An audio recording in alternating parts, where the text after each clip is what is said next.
What are the requirements for APMP Foundation certification?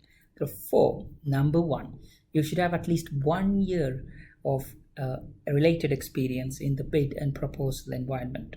Number two, you should have a referee who could vouch that 1 year experience that you have got in the bid and proposal environment. Number three, you will be sitting for the APMP Foundation exam, which is a 1 hour exam, open book, multiple choice, that demonstrates the knowledge and understanding of best practices, which is what you're going to prepare.